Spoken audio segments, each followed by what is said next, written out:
Good morning everyone. ముందుగా విజయం సాధించినటువంటి తెలుగుదేశం పార్టీని అభినందిస్తా ఉన్నాను. ప్రజలు మీపై పెట్టిన బాధ్యతను, మీపై ఉంచిన నమ్మకాన్ని నిలబెట్టుకుంటారని 6 నెలల సమయంలో మీరేంటి అనేది ప్రజలకు తప్పకుండా తెలిసి వస్తుందని భావిస్తా ఉన్నా. మరి గెలుపు ఉత్సాహంలో కావచ్చు, లేదా తమ ఒరిజినాలిటీ బయట పెట్టుకోవడం కావచ్చు, 4వ తేదీ ఫలితాలు ప్రకటించినటువంటి 4 గంటల్లో రాప్తాడు నియోజకవర్గంలో దాదాపుగా 27 సంఘటనలు జరిగాయి. దాడులు జరిగాయి, ఆస్తుల మీద దాడులు జరిగాయి, రాళ్ల దాడులు జరిగాయి, వ్యక్తుల మీద దాడులు జరిగాయి, భౌతిక దాడులు జరిగాయి. అనేక మంది ఆసుపత్రి పాలయ్యారు. రాజశేఖర రెడ్డి గారి విగ్రహాలు నేలగూలై. ఇవాళ గొర్రెల గ్రామంలో రాజశేఖర రెడ్డి గారి విగ్రహం కూల్చారు. ఇప్పుడు ఎస్కే యూనివర్సిటీలో కూడా రాజశేఖర రెడ్డి గారి విగ్రహాన్ని కూల్చుతూ ఉన్నారు. అనేక గ్రామాల్లో వైఎస్ఆర్ కాంగ్రెస్ పార్టీ కార్యకర్తల మీద, ప్రజల మీద దాడులు జరుగుతూ ఉన్నాయి. నేను ఒకటే తెలియజెప్పాలనుకుంటా ఉన్నా. మీరిచ్చిన హామీలు నమ్మి మిమ్మల్ని గెలిపించుండొచ్చు, లేదా మాకంటే మెరుగైన పాలన అందిస్తారని ఆశించి మిమ్మల్ని గెలిపించుండొచ్చు. కానీ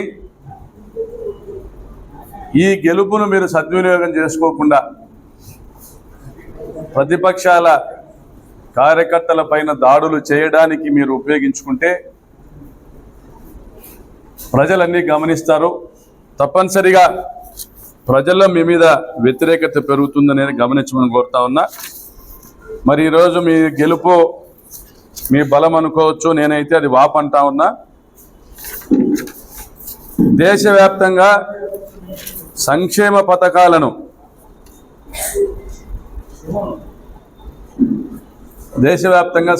పథకాలను ఎవరు అమలు చేయకుండా చూడాలనే ప్రయత్నంలో భాగంగానే నరేంద్ర మోడీ గారు చంద్రబాబు నాయుడు గారిని ఉపయోగించి అలవిగాని హామీలు ఇప్పించి ప్రజల్ని నమ్మించి 2,69,000 కోట్ల రూపాయలు నేరుగా ప్రజల ఖాతాల్లోకి వేసిన జగన్మోహన్ రెడ్డి గారిని ఓడించారు. ఇది ఒక పెద్ద కుట్ర. మరి 2,69,000 కోట్ల రూపాయలు 5 సంవత్సరాల కాలంలో పేదల ఖాతాల్లోకి వేసిన జగన్మోహన్ రెడ్డి గారినే ఓడిస్తే ఈ దేశంలో ఏ రాష్ట్ర ప్రభుత్వం కూడా సంక్షేమ పథకాలు ఇవ్వాలనేసి ఆలోచన చేయదు. కాబట్టి ప్రజాధనాన్ని ప్రజలకు పంచకుండా ఈ దేశవ్యాప్తంగా ఉన్నటువంటి బీజేపీ ప్రభుత్వాలు కావచ్చు, కేంద్ర బీజేపీ ప్రభుత్వం కావచ్చు, అభివృద్ధి పేరుతో దోపిడీకి తెరలేపవచ్చనేటువంటి ఒక కుట్రలో భాగంగానే ఈ సంక్షేమ పథకాల ప్రభుత్వాన్ని పడగొట్టారని నేను భావిస్తా ఉన్నా.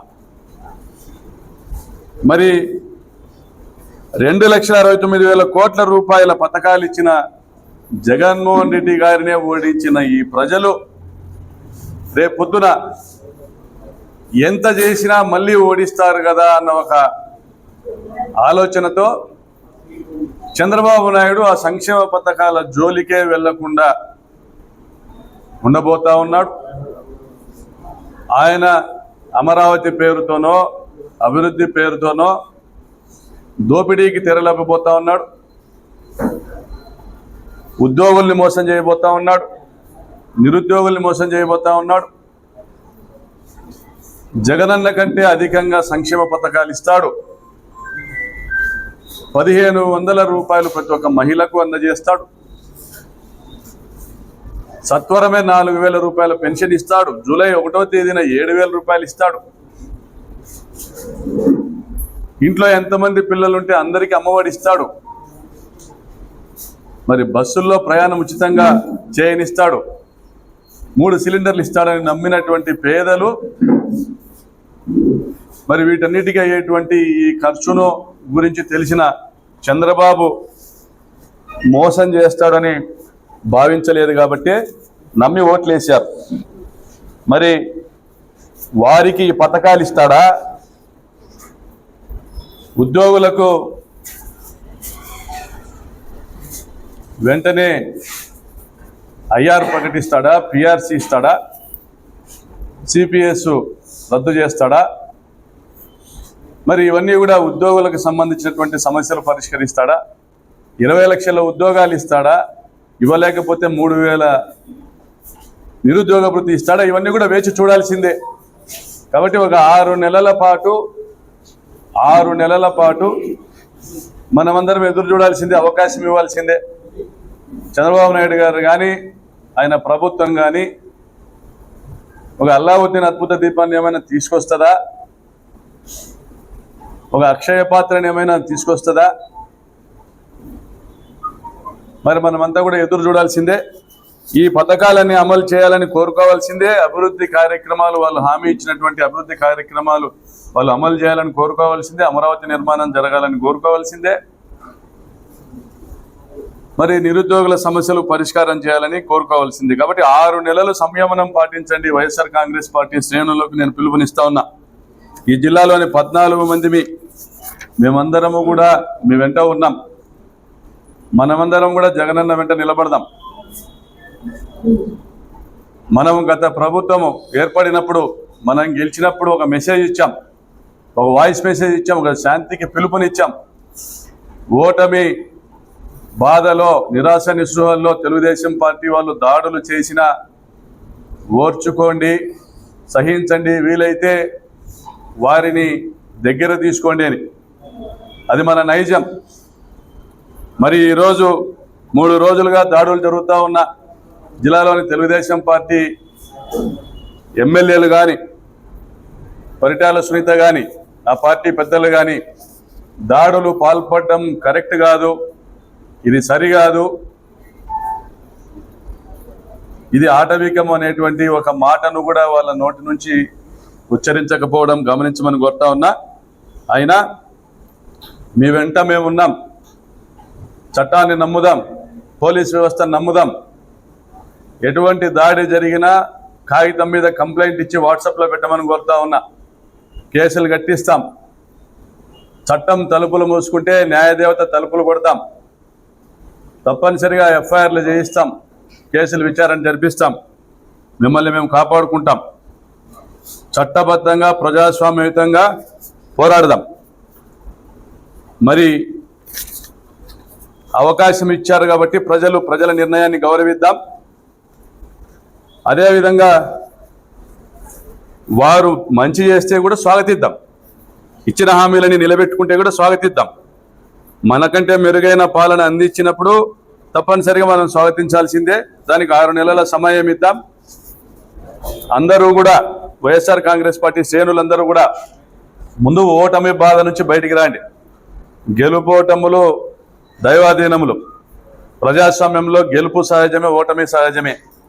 ప్రజల అంచనాల మేరకు మనం పని చేయలేకపోయామా, లేదా మనం ఇచ్చిన సంక్షేమ పథకాలు ప్రజలకు వారికి చాలలేదా, లేదా తెలుగుదేశం పార్టీ కార్యకర్తలు ఇంటింటికి వెళ్ళి ఏదైతే చంద్రబాబు నాయుడు అబద్ధాల మేనిఫెస్టో ఉందో వాటి ఫలాలు లక్షల రూపాయల మేరకు ఒక్కొక్క ఇంటికి ఇలా వస్తాయని చెప్పి వారిని ఒప్పించగలిగారా, లేదా వారి అనుకూల మీడియా మన ప్రభుత్వం మీద, మన జగనన్న మీద, మా మీద చేసినటువంటి దుష్ప్రచారాన్ని నమ్మారా? ఇది నిజము నిలకడగా తెలుస్తుంది. కాబట్టి అందరూ కూడా సంయమనం పాటించమని కోరుతా ఉన్నాం. ఎవరికి ఎటువంటి ఇబ్బంది కూడా రాదు, ఎవరికి ఎటువంటి ఇబ్బంది రాదు. 14లో వాళ్ళ ప్రభుత్వం వచ్చింది, వాళ్ళు హామీలు అమలు చేయలేదు, ప్రజలు పిలుచుకున్నారు మనల్ని. 2015 నుంచే ప్రజలు తిరగబడ్డారు. గ్రామాల్లోకి వెళ్ళాం, సభలు జరిపాం, ఊరేగింపులు చేశాం, ర్యాలీలు చేశాం. ప్రజలు మనల్ని ముందర పెట్టి నడిపించారు. 2019 వరకు వాళ్ళు ఆగలే. మళ్ళీ రిపీట్ అయ్యింది. 24లో వాళ్ళకి అవకాశం ఇచ్చారు. 2025 నుంచి మళ్ళీ రిపీట్ అవుతుంది. వాళ్ళు హామీలు అమలు చేస్తే ప్రజలు వాళ్ళ వెంట ఉంటారు. వాళ్ళు ప్రజలను మోసం చేశారనేది ప్రజలు తెలుసుకుంటే ప్రజలు తిరగబడతారు. ఆ తిరుగుబాటు కోసం ఎదురు చూద్దాం. సీన్ రిపీట్ అవుతుంది. 25 నుంచి 29 వరకు అప్రతిహతంగా జైత్రయాత్ర జరుగుతుంది. మళ్ళీ జగనన్నను ముఖ్యమంత్రిగా చేయడానికి ప్రాణాలు ఇచ్చేదానికి కూడా సిద్ధంగా ఉన్నాం. ముందు నాది, తర్వాతే మా కార్యకర్తల్ని. నా చావు జగనన్నను సింహాసనం పైన కూర్చోబెట్టాదంటే నా చావు నుండి జగనన్న జైత్రయాత్ర ప్రారంభమవుతుంది. వైఎస్ఆర్సీపీ శ్రేణులందరూ కూడా మనోనిబ్బరం కోల్పోవద్దండి. తప్పనిసరిగా ప్రజాస్వామ్య పద్ధతిలోనే పోరాడదాం. ఎక్కడ దౌర్జన్యాలు జరిగినా తక్షణం పోలీసులకు సమాచారం ఇవ్వండి. పోలీసులు స్పందించకపోతే నాకు సమాచారం అందజేయండి. తప్పనిసరిగా చట్టాన్ని గౌరవిస్తా ఉన్నాం, నమ్మకం ఉంది, చర్యలు తీసుకుంటారు. తీసుకునే పక్షంలో న్యాయదేవత ఎలాగా ఉంది, న్యాయదేవతను ఆశ్రయిద్దాం. జై జగన్. కారణాలు ఏమైనప్పటికీ